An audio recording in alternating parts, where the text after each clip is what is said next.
Good morning students.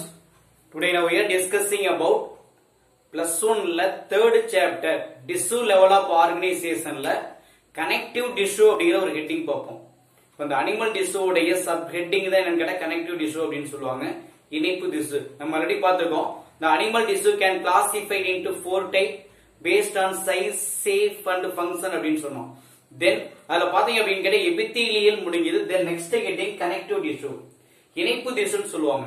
இப்போ இந்த இணைப்பு திசு அப்படிங்கிறது மெயினா எங்க இருந்து உருவானுச்சு? இப்போ the connective tissue derived from where? ஒரு one mark question. That is a mesoderm. So what is mesoderm? That is a germinal layer. நமக்கு தெரியும் ஆல்ரெடி ectoderm, mesoderm, endoderm. நம்ம பாடியில இருக்கக்கூடிய each and every organ derived from that is the germinal layer, ectoderm or mesoderm, endoderm. So the connective tissue derived from where abina mesoderm. That is a very important one mark question. Then the connective tissue present in where? So the connective tissue present in whole body. Distributed all over the body. அப்ப connective tissue எங்க இருக்கு அப்படினா widely distributed all over the body அப்படினு சொல்லுவோம். இப்போ what are the function? இப்போ இந்த இணைப்பு திசு உடைய ஃபங்க்ஷன் என்ன? இப்போ இதுக்கு ஒரு கீவேர்ட் இருக்கு. இப்போ மேக்ஸிமம் பாத்தீங்க அப்படினு கேட்டா PP set. Okay PP set. Okay PP set. P அப்படினு B means என்னன்னு கேட்டா binding. ஓகே இந்த இடத்துக்கு P means என்னன்னு கேட்டா protection. S means என்ன சார் அப்படினு கேட்டா support. I means insulation. T means transport. Easy ஞாபகம். What are the uses of connective tissue? Connective tissue உடைய வேலை binding, attachment. Second one is called protection, பாதுகாப்பு. Third one is called that is a support. Okay, then insulation, that is a inhibit or stop. Next one is called transport. That's all. Then what are the components of connective tissue? இணைப்பு திசுவில் இருக்கக்கூடிய பொருள்கள் என்னென்ன இருக்கு? மெயினா 3 substance இருக்கு. Okay, what are the 3 substance can present in connective tissue? அப்ப இணைப்பு திசுவில் இருக்கக்கூடிய பொருள்கள் என்னென்ன இருக்கு அப்படினு கேட்டா மெயினா வந்து பாத்தீங்க அப்படினா என்ன சொல்லுவாங்க? அங்க இருக்கக்கூடிய ஃபைப்ரஸ் இருக்கு. ஒன்னு ஃபைப்ரஸ். இரண்டாவது செல் இருக்கு. மூணாவது என்ன சார் அப்படினா கிரவுண்ட் சப்ஸ்டன்ஸ் இருக்கு. இப்போ இது ஒரு क्वेश्चन கேட்பாங்க. What are the components of connective tissue? இணைப்பு திசுவில் இருக்கக்கூடிய பொருள்கள் ஒன்னு fibrous, second one is called cell, third one is called ground substance.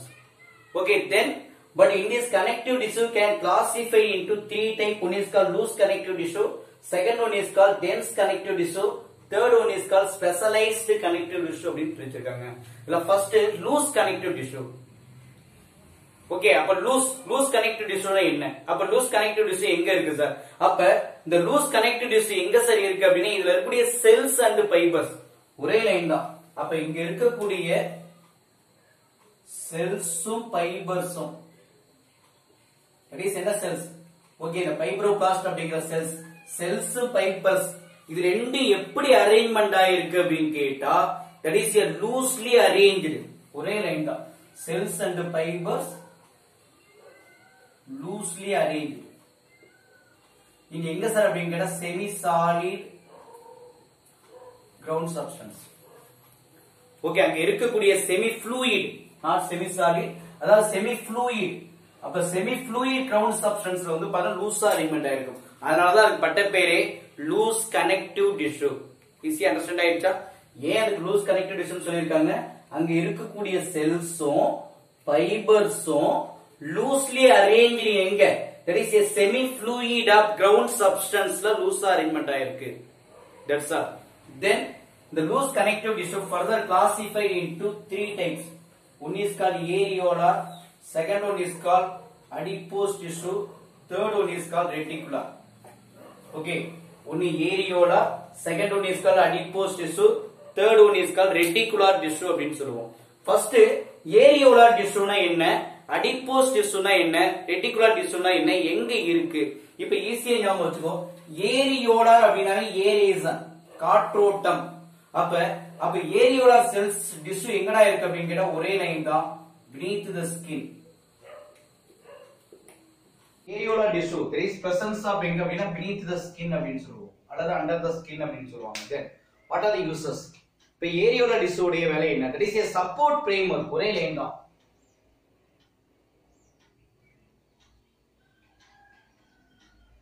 Support framework of எங்க கேட்டா எபித்தீலியல் செல் அப்படின்னு சொல்லுவோம். ரெண்டு ரிசர்வாயர்,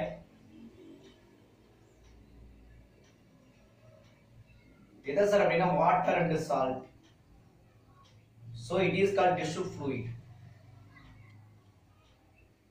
ஓகே, ரிசர்வாயர் அப்படினா ஸ்டோரேஜ், எதை ஸ்டோர் பண்ணுன்னு கேட்டா அங்க இருக்கக்கூடிய வாட்டர் மாலிகுல் சால்ட் ரெண்டையும் ஸ்டோர் பண்ணும்.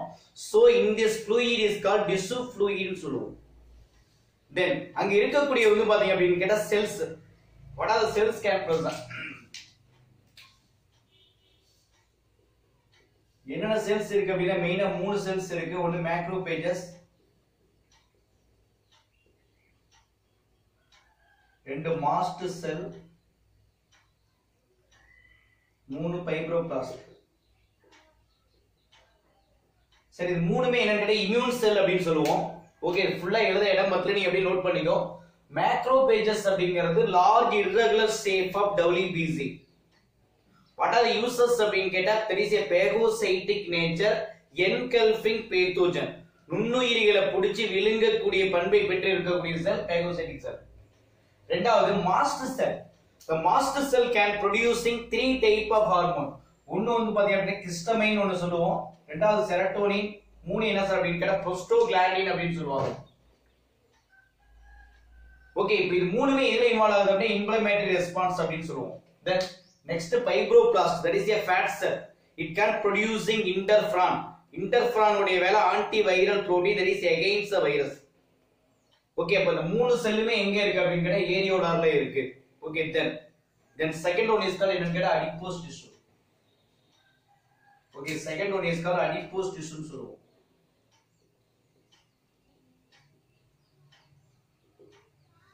ஓகே, இப்ப adipose அப்படினாவே என்ன meaning? fat storing tissue. Okay, என்னோட வேலை என்ன சார் அப்படின்னு கேட்டா fat storing. இதுவும் எங்க சார் அப்படின்னு கேட்டா that is under the skin. Okay, என்னோட ஸ்ட்ரக்சர் ஃபங்க்ஷன் எல்லாமே எது மாதிரி இருக்குன்னு கேட்டா ஏரியோலா ஸ்ட்ரக்சர் மாதிரி தான் இருக்கும். இப்போ இந்த இடத்துக்கு அடிப்போசைட்ஸ் இருக்கு இல்லையா, அடிப்போசைட்ஸ் காமன்லி என்னன்னு கேட்டா ஃபேட் செல் அப்படின்னு சொல்லுவோம். அடிப்போசைட்டுக்கு இன்னொரு பேர் என்ன சார் அப்படின்னு கேட்டா ஃபேட் செல்ஸ் அப்படின்னு சொல்லுவாங்க. அப்படி இல்லைன்னா adipose sell. 90% of total mass. Today total mass of tissue 90% யாருன்னா இதுதான். So what are the uses? What are the uses of adipose tissue அப்படிங்கறத ஈஸியா ஞாபகம் வச்சுக்கோ. இது என்ன பண்ணு அப்படின்னு கேட்டா ஸ்டோர். அங்க இருக்கக்கூடிய நியூட்ரியன்ட்ஸ் என்னவா மாத்துது அப்படின்னு கேட்டா ஃபேட்டா மாத்துது. எப்படி சார் மாத்துது? அங்க இருக்கக்கூடிய எக்ஸசிவ் நியூட்ரியன்ட், அளவுக்கு அதிகமான nutrients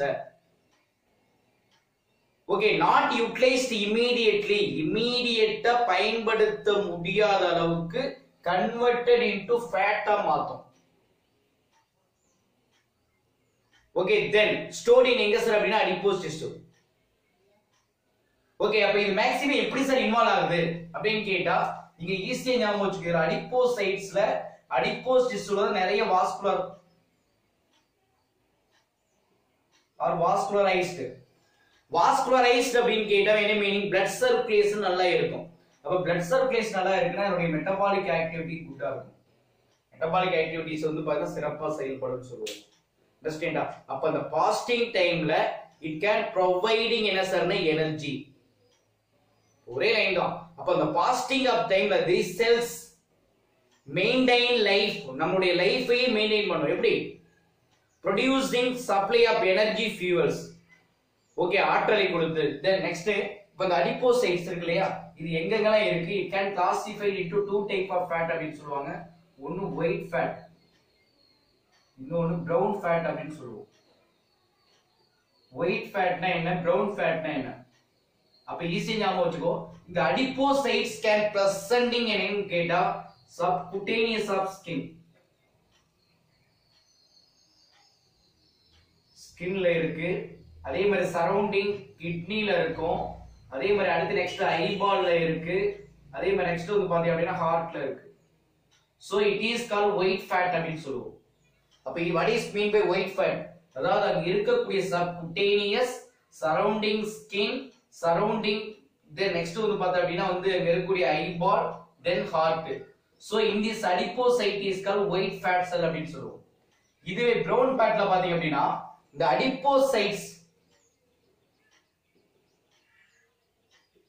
adipocytes contain more mitochondria. நிறைய மைட்டோகாண்ட்ரியா இருந்தா அதுக்கு என்ன பேர் அப்படின்னு கேட்டா brown fat அப்படின்னு சொல்லுவோம். Okay, what is mitochondria? Mitochondria means powerhouse of the cells. இப்போ இந்த இடத்துல white fat உடைய வேலை ஸ்டோர் நியூட்ரியன்ஸ் மட்டும் ஸ்டோர் பண்ணும். அப்ப இந்த brown fat உடைய வேலை என்ன சார் அப்படின்னா to produce ஹீட்ட ப்ரொடியூஸ் பண்ணுது. ஓகே, அது மட்டும் இல்லாம to maintain the warm blood maintain பண்ணு. Warm blood condition that is தெரியலையா, நம்ம ஈஸியா warm blooded animal homeothermic body temperature should be constant. அப்ப அந்த கான்ஸ்டன்ட் வெப்பநிலையை மெயின்டைன் பண்ணுவது யார் அப்படின்னா brown fat. அது மட்டும் இல்லாம நியோனெட்ஸ் ஓகே நான் சிவரிங் ஃபார் என்னன்னு கேட்டா நியோனெட்ஸ். அப்ப நியோனெட்ஸ்க்கு நடுக்கம் ஏற்படாமல் அந்த வெப்பத்தை ப்ரொடியூஸ் பண்ணக்கூடிய யார் அப்படின்னு கேட்டா brown fat அப்படின்னு சொல்லுவோம். அப்ப இது ஒரு சைடு அப்படின்னு ஞாபகம் வச்சுக்கோ. இது ஒரு வெரி இம்பார்ட்டன்ட் 2 மார்க் क्वेश्चन. தென் ஃபைனலா இருப்பது யார் அப்படின்னா ரெட்டிகுலர் அப்படின்னு சொல்லுவாங்க. இப்ப ரெட்டிகுலர்ல இருக்கக்கூடிய மேட்ரிக்ஸ் என்னன்னா ரெண்டு பேர், ஒன்னு ஃபைப்ரோபிளாஸ்ட், ரெண்டாவது அங்க இருக்கக்கூடிய ரெட்டிகுலர் செல்ஸ். அப்ப இதனுடைய வேலை என்ன சார் அப்படின்னு கேட்டா ஒரே இந்த இன்டர்னல் ஃப்ரேம் ஒர்க். ஓகே, எப்படி sir internal framework of stroma.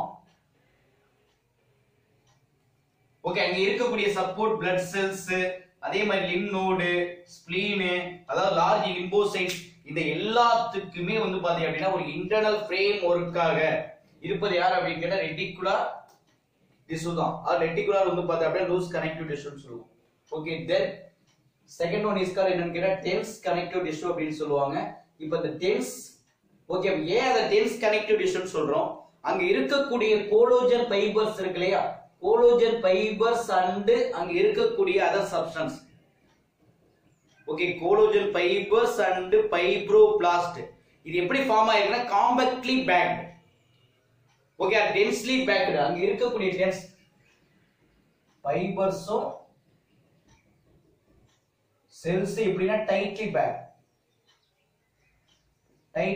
இருக்கும். so it is called என்னன்னு கேட்டா dense connective tissue சொல்லுவோம். then the dense connective tissue further classified into two type, ஒன்னு regular இன்னொன்னு irregular அப்படின்னு சொல்லுவோம். எதை பேஸ் பண்ணின்னு கேட்டா arrangement of muscle fibers or arrangement of fibers, அடுத்து orientation of fibers அப்படின்னு சொல்லுவோம். அதை பேஸ் பண்ணி தான் ரெகுலர் irregular சொல்லுவாங்க. ஃபர்ஸ்ட் ரெகுலர் என்னன்னு கேட்டா கோலோஜன் ஃபைபர்ஸும் அங்க இருக்கக்கூடிய ஃபைப்ரோபிளாஸ்டும் என்ன இருக்கு, ரோவா அரேஞ்ச்மெண்ட் ஆயிருக்கு. பிட்வீன் யாருக்கு இடையில அப்படின்னு கேட்டா பண்டில் ஆஃப் டிஷ்யூக்கும் அங்க இருக்கக்கூடிய இலாஸ்டிக் ஃபைபருக்கும் இடையில். ஓகே, அண்டர்ஸ்டாண்டா? இப்போ மேக்ஸிமம் பாத்தீங்க அப்படின்னு கேட்டா இது எப்படி, இது பண்டில் ஆஃப் டிஷ்யூ, இது யாருன்னா இலாஸ்டிக் ஃபைபர். அப்ப ரெண்டுக்கு இடையில ஒரு பேரலலா அரேஞ்ச்மெண்ட் ஆயிருக்கக்கூடிய ரோ மாதிரி இருப்பதுதான் யாரு, that is a regular connective tissue அப்படின்னு சொல்லுவோம். அப்ப அங்க இருக்கக்கூடிய செல் யார் அப்படின்னா ஃபைப்ரோபிளாஸ்ட். ஆனா இந்த இடத்துல அதே சேம் கோலோஜன் ஃபைபர்ஸ் ஃபைப்ரோபிளாஸ்ட் எப்படி அரேஞ்ச்மெண்ட் ஆயிருக்கு, irregular அரேஞ்ச்மெண்ட் ஆயிருக்கு. So it is called irregular connective tissue சொல்லுவோம். அங்க இருக்கக்கூடிய செல்லும் யாரு அப்படின்னா அதே சேம் ஃபைப்ரோபிளாஸ்ட் தான். ஓகேப்பா, இப்போ ரெகுலர் உடைய வேலை என்ன, இது எங்க அட்டாச் ஆயிருக்கு அப்படின்னா it attach muscles and bone, தசையும் எலும்பையும் ஒன்றாய் இணைத்து இதனுடைய வேலை என்ன சார் பண்ணுது அப்படின்னு கேட்டா வித் கிரேட் டென்சில். அப்ப கிரேட் டென்சில் ஸ்ட்ரெஸ் ஒரு அழுத்தத்தை ஏற்படுத்துது எங்க சார் அப்படின்னு கேட்டா pulling the one direction.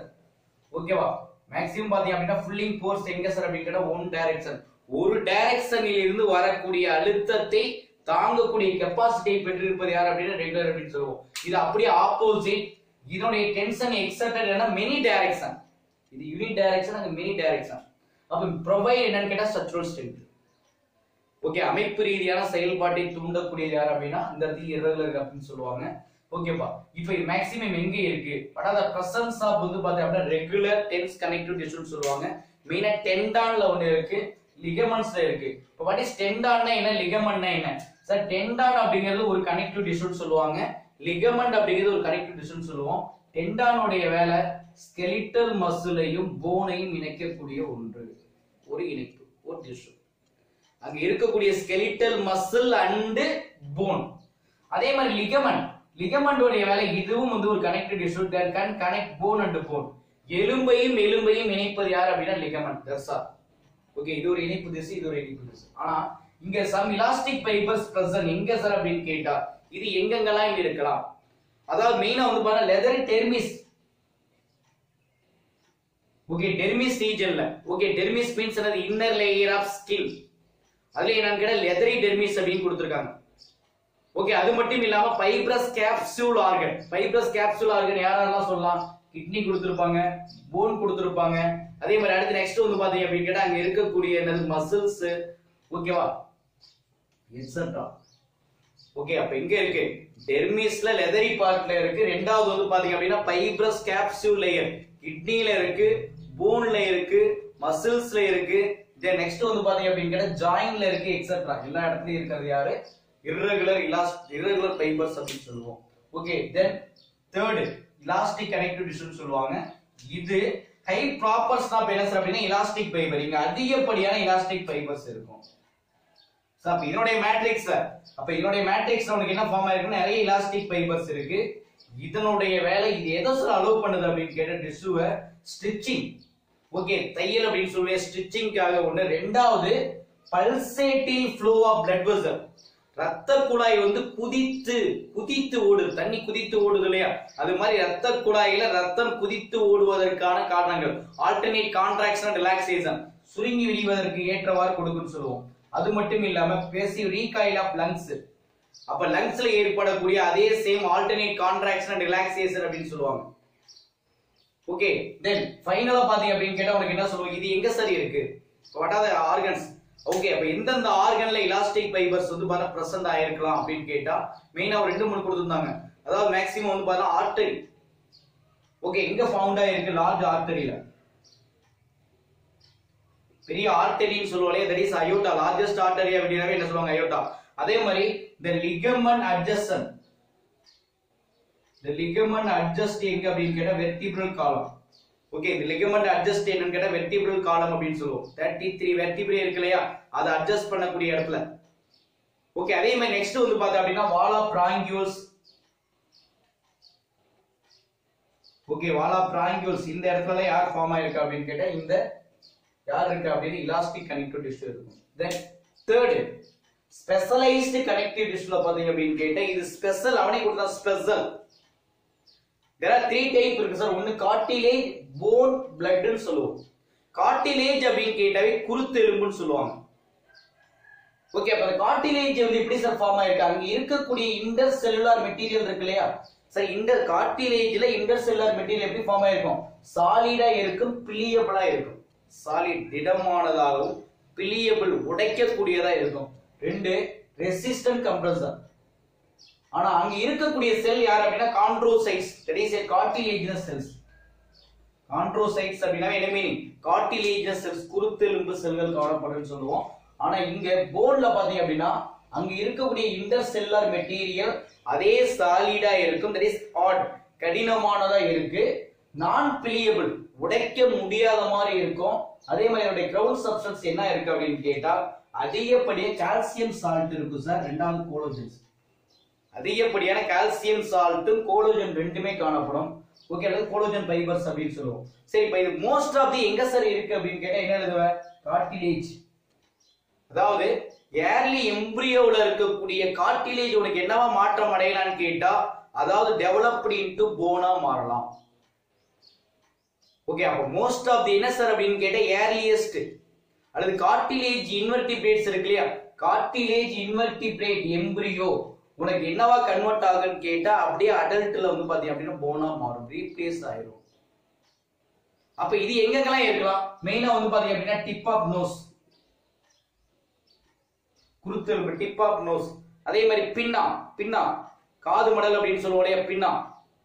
Okay பின்னா. அதே மாதிரி இயர் ஆசிக்கல்ஸ், நமக்கு தெரியும் இயர் ஆசிக்கல்ஸ் மேலிஸ், இங்கஸ், ஸ்டேபஸ், காதுல இருக்கக்கூடிய 3 குருத்து எலும்புகள். மேலிஸ்னு ஒன்னு இருக்கு, இங்கஸ்னு ஒன்னு இருக்கு, ஸ்டேபஸ்னு ஒன்னு இருக்கு. that is a very smallest bone in our body, stapes. Okay அது ஒரு சைடு. ஓகே தென் வேற எங்கெல்லாம் சார் இருக்கலாம் அப்படின்னு கேட்டா adjacent bone, adjacent bones, adjacent boneல இருக்கு, அதே மாதிரி limbsல இருக்கு. Okay understand, adjacent bone that is cartilage இந்த இடத்துல. ஓகே வெர்டிபிரல் காலம்னு சொல்றோம், வெர்டிபிரல் காலத்துல adjacent boneல வந்து ஃபார்ம் ஆயிருக்கலாம். அதே மாதிரி limbs, hand எக்ஸெட்ரா. பட் எல்லா இடத்துலயுமே யார் இருக்கா அப்படின்னா அங்க இருக்கக்கூடிய கார்டிலேஜ் இருக்கும். தென் ஃபைனலா பாத்தீங்க அப்படின்னா போன். சரி இதனுடைய வேலை என்னன்னு கேட்டா structural framework of body. Okay அமைப்பு ரீதியான வடிவத்தை கொடுப்பது யார் அப்படின்னா இதுதான். ஓகே போனுடைய வேலை என்ன சார்னா சப்போர்ட். எலும்புடைய வேலை என்ன சப்போர்ட். அதுக்கு பேரே சப்போர்ட்டிவ் டிஷ்யூ. கனெக்டிவ்னாவே என்ன மீனிங் சொல்லுவோம், சப்போர்ட்டிவ் டிஷ்யூ.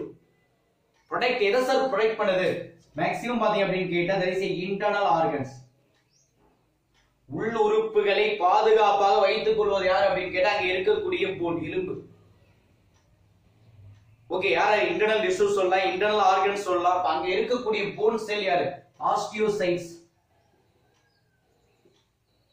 இங்க கான்ட்ரோசைட்ஸ் அப்படின்னு சொன்னோம்.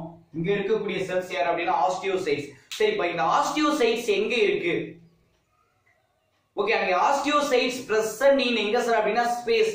அங்க இருக்கக்கூடிய போன்ல இருக்கக்கூடிய ஸ்பேஸ்க்கு என்ன பேருனா லெகுனா. Okay போனுடைய centre ரீஜன்ல. அப்ப தட் இஸ் வந்து பார்த்தா அந்த லெகுனான்னு சொல்லுவோம். அந்த பார்ட்டுக்கு என்ன பேர் அப்படின்னு கேட்டா லெகுனா. அப்ப osteocyte can arrange into center part of bone. So it is called என்ன சார் அப்படின்னா லெகுனான்னு சொல்லுவோம். இப்போ இது எங்கெல்லாம் இருக்கு சார்? இப்ப மெயினா வந்து பாருங்க லிம்ப் போன்ல இருக்கும். கால் போன் சொல்லுவாங்க லிம்ப் போன். கேள்விப்பட்டிருக்கேன் லிம்ஸ் போன். ஓகே அப்ப லிம்ஸ் போன்ல காணப்படலாம். யார் சார் அப்படின்னு கேட்டா இங்க இருக்கக்கூடிய போன். ஓகே ரெண்டாவது வேற எங்கெல்லாம் இருக்கலாம்? அப்ப மெயினா வந்து பாத்தீங்க அப்படின்னு கேட்டா லாங் போன். அப்ப லாங் போனா லெக்ஸ்.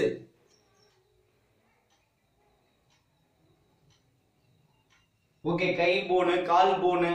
ஓகே அப்ப எல்லா இடத்துலயுமே யாரு இருக்கு அப்படின்னு கேட்டா அங்க இருக்கக்கூடிய போன் இருக்கு. இதனுடைய வேலை என்னன்னு கேட்டா வெயிட் பியரிங், எடையை தூக்குவதற்கு, எடையை தாங்குவதற்கு ஏற்றவாறு அமைஞ்சிருக்கும். they also interrupt என்னன்னு கேட்டா என்ன சொல்லுவாங்க, இருக்கக்கூடிய skeletal muscle. ஓகே இப்ப மேக்ஸிமம் பாத்தீங்க அப்படின்னு கேட்டா உனக்கு எப்படி ஃபார்ம் ஆயிருக்கு, அங்க இருக்கக்கூடிய எல்லாமே adjacent. இதுல வந்து பாத்தீங்க அப்படின்னு கேட்டா போன் மேரோ இருக்கு. போன் மேரோவுடைய வேலை என்னன்னு கேட்டா ப்ரொடியூஸ் எதை சார் அப்படின்னு கேட்டா பிளட் செல்ஸ் வந்து பார்த்தோம் அப்படின்னா ப்ரொடியூஸ் பண்ணும். ஓகே போன் மேரோ எலும்பு மச்சை அப்படின்னு சொல்லுவோம். அப்ப எலும்பு மச்சையுடைய வேலை produce blood cells, RBC, WBC, platelets எல்லாத்தையும் ப்ரொடியூஸ் பண்ணும். So it is called haematopoiesis. Haematopoiesis அந்த ப்ராசஸ்க்கு. ஓகே தென் லாஸ்டா இருக்கிறது பிளட். பிளட் அப்படிங்கிறது one of the connective tissue சொல்லுவோம். ஓகே பிளட் அப்படினாவே என்ன சொல்லுவாங்கன்னா connective tissue. that is present in where அப்படினா all over the body ன்னு சொல்லுவோம். நம்ம உடம்புல எல்லா இடத்துலயும் இருக்கக்கூடிய யார் அப்படின்னு கேட்டா blood. இரண்டாவது அதனுடைய காம்பனன்ட்ஸ் 3 blood cells இருக்கு, RBC, WBC, platelets அப்படின்னு சொல்லுவோம். ரத்த வெள்ளை அணுக்கள், சிவப்பு அணுக்கள், வெள்ளை பிளேட்லெட்ஸ் தட்டை அணுக்கள் மூணுமே இருக்கும். ஓகே தென் நெக்ஸ்ட் வந்து பாத்தீங்கன்னா என்னோட மெயின் ஃபங்க்ஷன் என்ன சார்? 3 ஃபங்க்ஷன் சொல்லலாம். ஒரு ஃபங்க்ஷன் என்ன சார் அப்படின்னு கேட்டா கேரி த இது sir gases, oxygen and carbon di oxide. அதே மாதிரி transport waste material, waste food material அது எக்ஸெட்ரா. அப்ப ஈஸியா ஞாபகம் வச்சுக்கோ, blood உடைய வேலை டு blood carry the என்னன்னு கேட்டா exchange of gases or transport respiratory gases. தேவையான எல்லா பொருள்களையும் எல்லா காற்றையும் ஆக்சிஜன் கார்பன் டை ஆக்சைடு ரெண்டையுமே எடுத்துட்டு போறது யார் அப்படின்னா blood தான். இரண்டாவது transport food material from arising place to target organ. அதே மாதிரி to carry the waste material from எங்க, இதுவும் arising place to target organ. அப்ப எல்லா பகுதிக்கும் எடுத்து போறது யார் அப்படின்னு கேட்டா அங்க இருக்கக்கூடிய blood அப்படின்னு சொல்லுவோம். ஓகே இது ஒரு கம்பேரிட்டிவ் ஸ்டடியை ஒரு ஃப்ளோ சார்ட் போட்டு ஒரே ஸ்டார்ட்டா படிச்சுங்க. ஓகே ஏதாவது டவுட்னா கால் பண்ணுங்க. Okay thank you.